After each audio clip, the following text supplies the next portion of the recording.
We don't expect our food scraps to compost in the freezer. How can small communities in the north manage their food scraps during the winter months? It's difficult to get food to compost in our fridges at 4 degrees Celsius, let alone in our freezers at -10 to -20. We observe that if we allow the temperature of the compost to drop to 2 degrees Celsius or less, the microbes are not able to generate heat, which is not a big surprise. In this particular case, I purposely allowed the temperature of the composting material to drop to 2 degrees Celsius by blending it at temperatures of -10 degrees Celsius to cool it down. I wanted to see how the microbes recover and generate heat. They didn't. Not because the compost was in any way finished, but because the temperature was too low. To demonstrate that this compost was still very active, the same material, when placed inside a dewar flask, reached 70 degrees Celsius within 24 hours. If the compost gets up to 4 degrees Celsius, the microbes slowly generate heat, allowing the temperature to rise.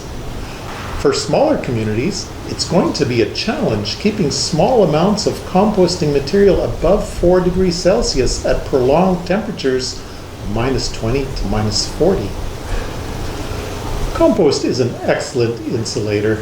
This is an advantage for larger communities that can construct large piles.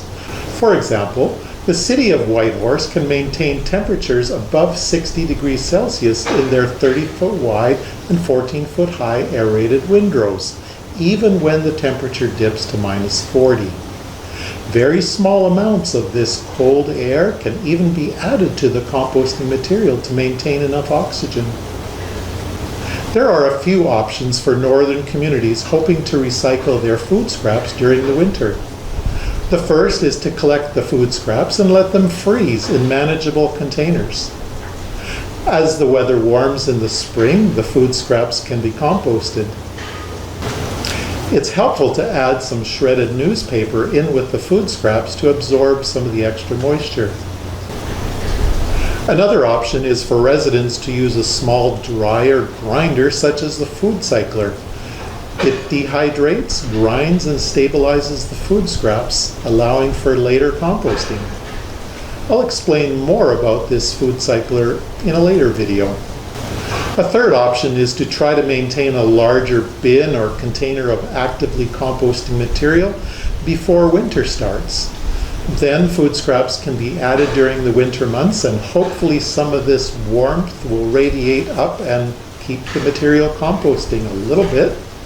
There is a chance that if the entire mass happens to freeze, it's going to be a challenge during the spring to get this going again.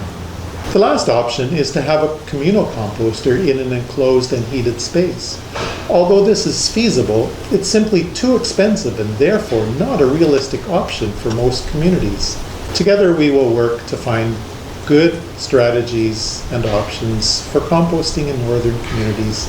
My name is John Paul. I'm a waste management scientist. Thank you.